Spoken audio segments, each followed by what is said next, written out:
And then they listen carefully to the answers. There's some interesting psychological work that says that when you listen intensely to a person when they're talking, their self-esteem goes up, their blood pressure goes up, their galvanic skin response increases. They actually experience physical and emotional changes when they're intensely listened to by a professional person like yourself. So you'll find that all great salespeople are great listeners, because listening builds trust. So how do you get a chance to listen? By asking questions. And so you find that that good salespeople are not what they have in the movies. They're fast talkers and quick thinkers and so on. Good salespeople are very genial people. I've had the opportunity over the years to work with what they call the top of the table, which is the top insurance salespeople in the world.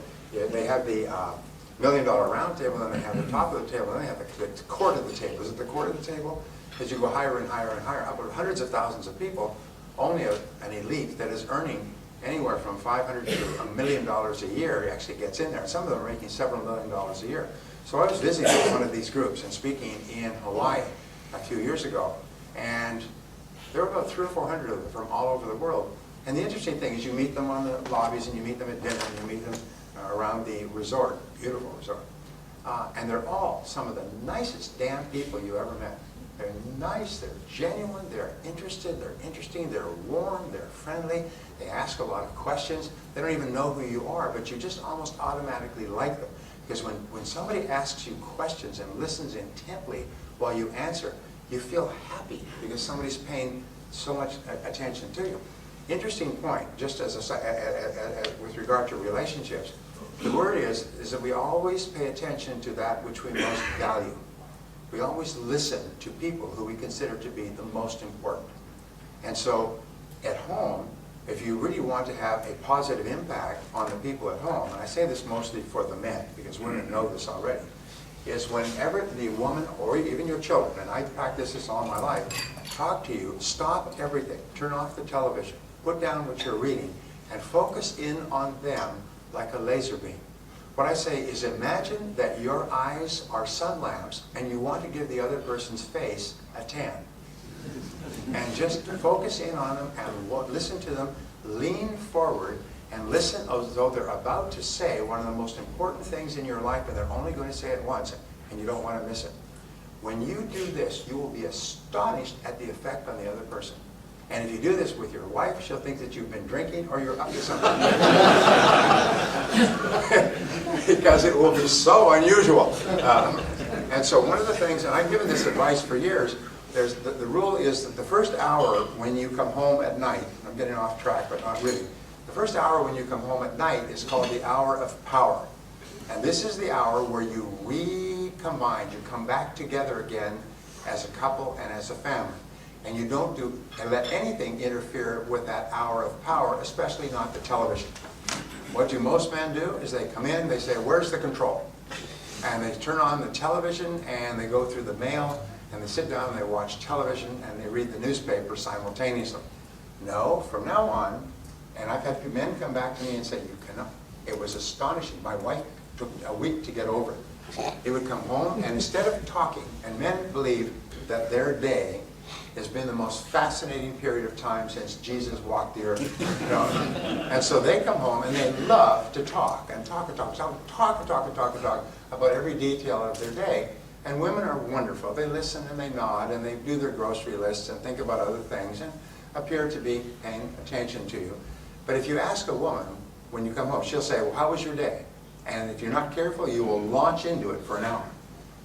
I was reading something from a comedian in Hollywood. She said, I love going to my shrink, she said, my psychiatrist.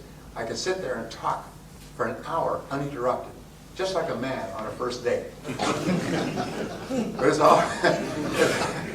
But it's also just like a man when he comes home from work. He can talk for an hour uninterrupted, unless he wants to go and watch television. Television will interrupt. So the next time you go home, try this, is when she says, how was your day? You say, pretty good. How was your day? And you ask her about her day. Now, she'll be so shocked. She'll say, well, it was fine. What did you do? She'll try to turn it around on you. You say, no, tell me what you did. What did you do starting this morning? What was the first thing you did when you went to work? And then you just keep asking her questions about her day, First of all, you'll find that her day was as interesting or more interesting than yours. Second of all, she'll be astonished. Third of all, women's greatest need is for attention, respect, and affection from the man in their life. And when you give her undivided attention and affection and respect, it will have such an enormously warming effect on her, it'll make her very, very happy. And when you do that to your children, it'll cause your children to feel wonderful about themselves and about you as a parent. These are just a couple of little things to throw out there. Ladies, how am I doing? Right on. All right. I've been well trained. So it's the same thing in working with customers. You know, there's this wonderful little line, is be kind. Everybody you meet is walking a rough road or is facing a difficult path. Everybody you meet's got problems and difficulties. There's nothing that makes a prospective customer feel happier than for you to be pleasant and positive and ask them questions and lean forward and listen to their answers. Listen to them and make them feel valuable and important. And what happens is the more valuable and important you can make that person feel, the faster all their defensiveness just drops, like shields, they just drop. And they start to like you and be open to you, and they're almost ready to buy your product or service long before you even mention what it is. Sometimes if you're really good at this, the customer at a certain point will say, by the way, what do you sell? Because I'd like to buy some. And you find that selling this way is so much easier. There's no stress on your part, there's no stress on the customer's part. So that's phase two. First of all, separate prospects from suspects. You don't want to build an intimate relationship with someone who can never buy. Second of all, build rapport and trust. And Shakespeare said, make haste slowly. In other words, this part is where the whole sale is determined by whether or not the person likes and trusts you. So go slowly. It's sort of like, imagine you're single and you go to a party or a social gathering and there's a pretty woman there. And you say, hi, you're a pretty woman. Well, there may be a time for that, but this is too soon. Now, what is the equivalent in sales? We call this sales malpractice. The equivalent in sales is where you walk in and say, hi, Connor, I'm Brian Tracy. Let me talk about my product or service, which is the same as doing the pounce. And you know, women know what the pounce is. It's pouncing on the customer before you've even established a rapport, even before they know anything about you. You do the pounce. Imagine going to a doctor, right here in Dublin. You go to a doctor, any doctor who is a qualified doctor will follow a three-step process. And the three-step process is always the same, because if you go to a doctor in Hong Kong or San Diego or Tokyo, it's always the same. First of all, first thing they will do is what? Go to the doctor, you've got an ache or a pain such that you've gone to a doctor. What's the first thing the doctor will do? Listen to you. They'll do an examination. Before you get in to see the doctor, they'll take your blood pressure, they'll take your pulse, they'll take your temperature and so on. And then you go in and the doctor will do an examination. A stethoscope, front, back, cough, bend over, and a whole bunch of other things. All right? Sometimes they'll do urine tests and blood tests and all kinds of things. But the first thing they do is an examination. A doctor would never think of doing or saying anything to you about your situation until they've examined to find out what it is. The second thing that the doctor will do is he'll take all that information, either at this meeting or later, and they'll bring it together, test, lab results, and they will create a diagnosis. And they will say to you, based on what we've discovered, based on what you've said, based about your aches and pains, this is what we think, this is what I think is the situation. And there's 2 or 3 ways that we can deal with this, with pills, with surgery, with treatment, with waiting, and so on. And then they will give you a prescription. And the prescription or recommendation for a course of treatment is the third part. So if you can imagine 3 balls. Ball 1, examination. Ball 2 is diagnosis. And then ball 3 is recommendation or prescription. Every doctor in the world does it this way. Now imagine you went to a doctor and you said, doctor, I've really got these pains. I've been having them for 2 or 3 months. You're going to an internist. And the doctor says, good, take these pills. You'll be fine. Well, don't you want to do any tests or any exams or ask me any questions? No, I'm really busy today. Just take these pills. I work with sore stomachs all the time. Take these pills. They'll be fine. Or say the doctor says, you got a sore stomach? I probably put some form of gastroenteritis. Get up here on the table. Let's cut. Nurse, bring me a scalpel. Okay, let's get in here. Let's get in there and let's see what we got. Let's open you up. But you'd say, whoa, wait a minute. This person must be crazy. They're not going to do any tests. They're just going to start doing surgery on the first visit. What would we call this? What we call this when a doctor does not follow proper medical procedures. Practice, we call it malpractice. What do we call it when a salesperson walks right in and starts talking about their product or service? We call it sales malpractice. And it's just like a doctor who practices who engages in malpractice will lose their license. A salesperson who engages in sales malpractice will lose their income, or basically will struggle. As we say, salespeople who engage in sales malpractice have skinny kids.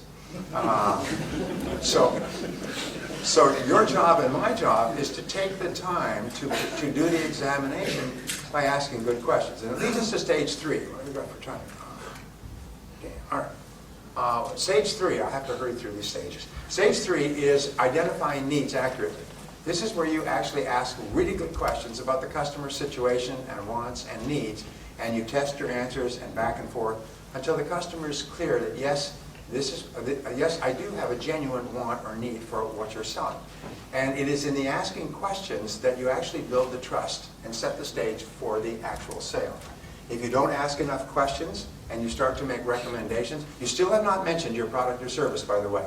Is you have separated the prospect or suspect by checking what they need. You have built rapport and trust and credibility. You're now asking questions and focusing in on the customer. The customer must feel that you are like a consultant, an advisor, a helper. You're not trying to sell, you're trying to help. Just like when you go to a doctor and the doctor does tests and asks you questions, they're not trying to sell their services, they're trying to help you. And once you get this feeling, this person's not trying to sell me something, they're trying to help me improve my life and work, it changes completely. At the end of this questioning process, the customer should be crystal clear, yes, I really do need what you're selling. Sometimes when people say, I'm not interested, it's because they're not clear that they actually need what you're selling.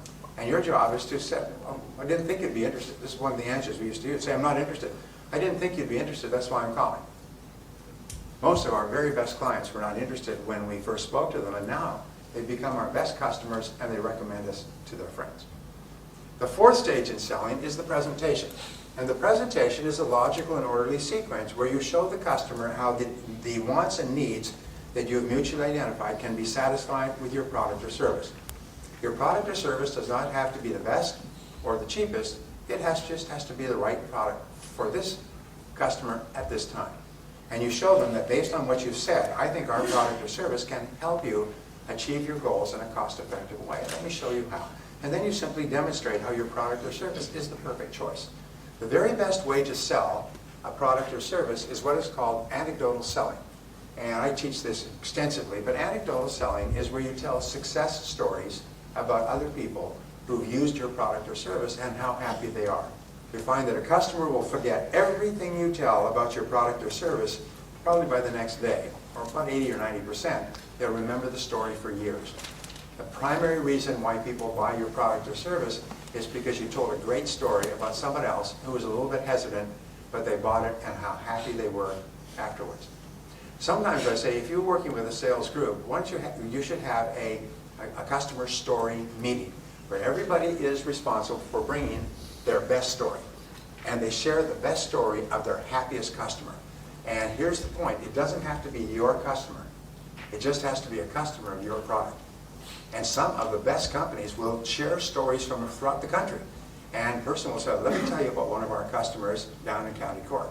And he had this situation, or she had this situation, and they used this, and this is what they said 2 months afterwards. And you tell the story. If you can get them to write a testimonial that says, this is what happened to me, I was really skeptical, I was nervous about the price, but I decided to go ahead. Oh, I'm so glad I did, because this is what's happened to me since. One good story can make you rich. I've worked with people who've gotten into the $1 Million Round Table, past $1 million a year in straight commission income with a single great story, which they wait, and then they use at exactly the right time. And the story just demolishes all sales resistance. So think about saying, when you're making a presentation, think about stories. And share stories. If you have good stories, share them with others. So if there's 5 or 6 of you, each of you has 5 or 6 great stories that you can use. There's nothing more powerful than stories in a sales presentation, because that is how people think. People decide based on the right brain. All decision making is made in the right brain, and the right brain is activated with stories and pictures. And when you tell a story, what happens is people start to see themselves as the primary actor in the story. Here's an interesting discovery. I keep making discoveries in this field. It is that a person cannot buy your product or service until they can mentally see themselves using it. If you are thinking of buying a new car and you go to a car lot, what's the very first thing that they do? They get you into the car and drive you. Why? It's because they know that it's not possible for you to drive a car buy a car, standing there looking at it. They want to get you in it and feeling it and shifting the gears and smelling it and adjusting it. And they always take you on a particular route around these corners and everything else so that you get the feeling of the wheels. You know what I'm talking about? And so what happens is when you come back, you have a mental picture of what it would be like to own this car. Same thing if you're thinking of buying a home. They take you through every single room. They tell you how the kids could be here and you'd be here and you put the television here. But what they're trying to do is give you a mental picture. So when you go home, you have a picture of what it would look like. If you go to buy clothes, you'll find you buy clothes. What do they have all over the showing room? Mirrors, so that you can see what you would look like if you bought the clothes. So it's the same thing when you are selling a product or service. One of the most powerful sets of words you can use is just imagine.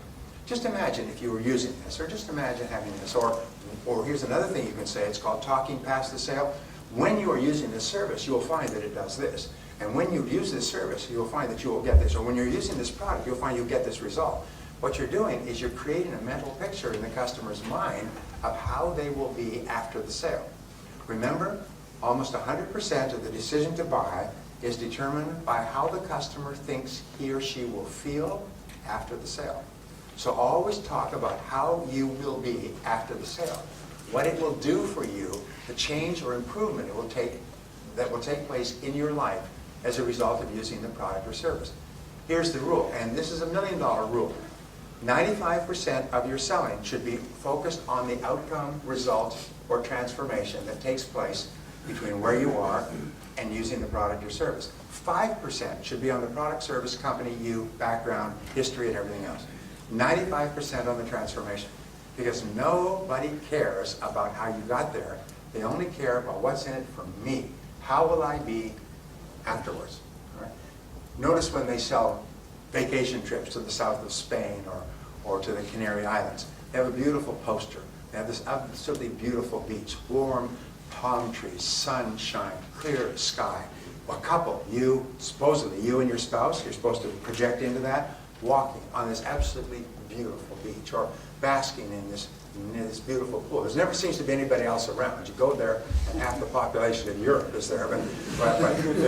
So what you do is you get a visual picture of yourself and your spouse in a beautiful tropical area, quiet, tropical, sunshine, warm, and you get that picture in your mind. Now, you get the picture in your mind of packing your bags and going to the airport and parking your car and going through customs and security and getting on the plane and ordering drinks on the plane in the seat and getting to your room and no, you don't want any of that. All you think about is walking on the beach. All those things are the particulars. And what does travel companies sell? They talk about the trip to the airport and the flights, and they talk about picking you up at the airport and the hotel, and they greet you at the hotel. Nobody cares about that stuff. What we care about is getting onto that damn beach where there's 50 million other people, it turns out. This isn't the beach in the poster. The fifth part of selling is answering objections. And there are no sales without objections. Why is it that people have objections or questions about your product or service offering? Price, details, operations, background, use, utility. Why do they have objections? They're unclear. Well, they're unclear, and also they're trying to reduce risk. Remember, the number one reason that people don't buy from you is perceived risk. Not real risk, because we know that what you sell is a fine product or service, and you stand behind it. We know that. The customer doesn't know that, and the customer's been burnt so many times. So the customer asks questions, what about this and what about that, to reduce risk in their own mind. To ask questions that someone else might ask, why did you buy that? Well, what about this? And you say, well, I asked them about that, and it's okay because they have guarantees, warranties, service, follow-up, backup, and so on. So reducing the perception of risk is really important. And so people ask questions. Can I get it cheaper somewhere else? Most salespeople have what is called price neurosis, about 2/3 of salespeople. That means they think that price is everything. Even, especially here in Ireland, where we are a little bit sensitive to price. But they think that price is everything when if you do customer surveys after the purchase, where the customer said, what about the price, can I get it cheaper, cheaper, can I get it cheaper, cheaper, can I get it lower, I can't afford it. Customers get the feeling that price is a major issue. If you go back 30 days after the purchase and say, Mr. Prospect, why did you buy this product or service from this company? They say, oh, because I like the color, and I like the size, I like the shape, I like the way it worked, and they had these features and benefits, it could do this, it could do that, and all these things, and it fitted in well with, they say, whoa, what about price? Oh, price is important, I don't want to overpay, but price is not a reason for buying. I sometimes ask this question, I can prove that price is never the reason for buying anything. Want me to prove it to you? Say yes. Yes. Okay. It's a magic trick, okay?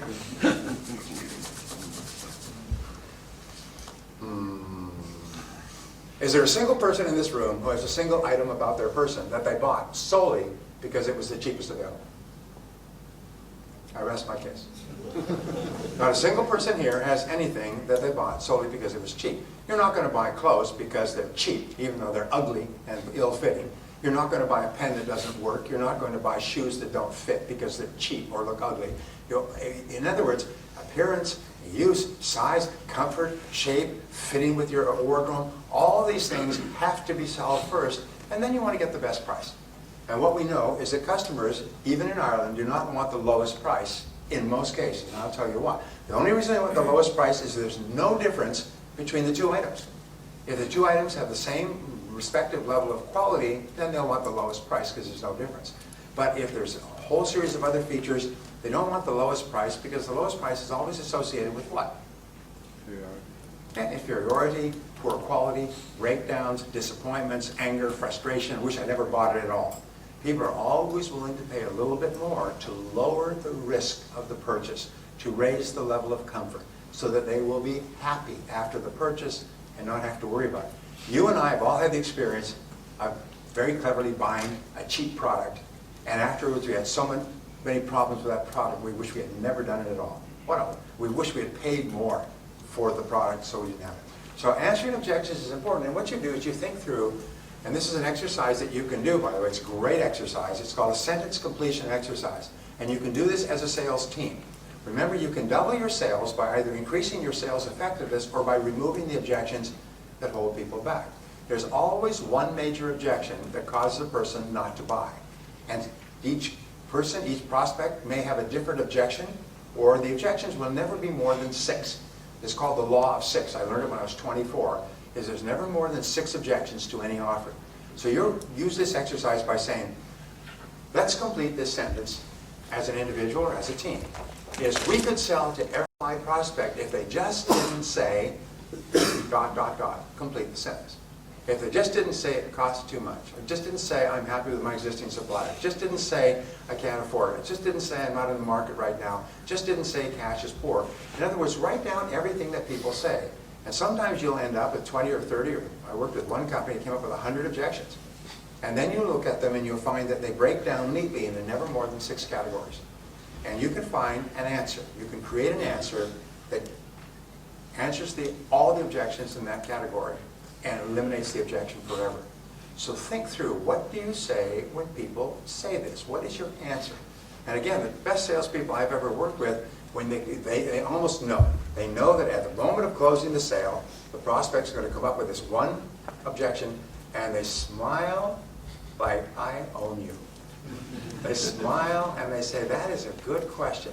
Let me see if I can answer it for you. And then they just turn over the cards and they've got an answer fully prepared that demolishes the objection and eliminates any obstacles to making the sale. And we say for every problem under the sun, there is a solution or there is none.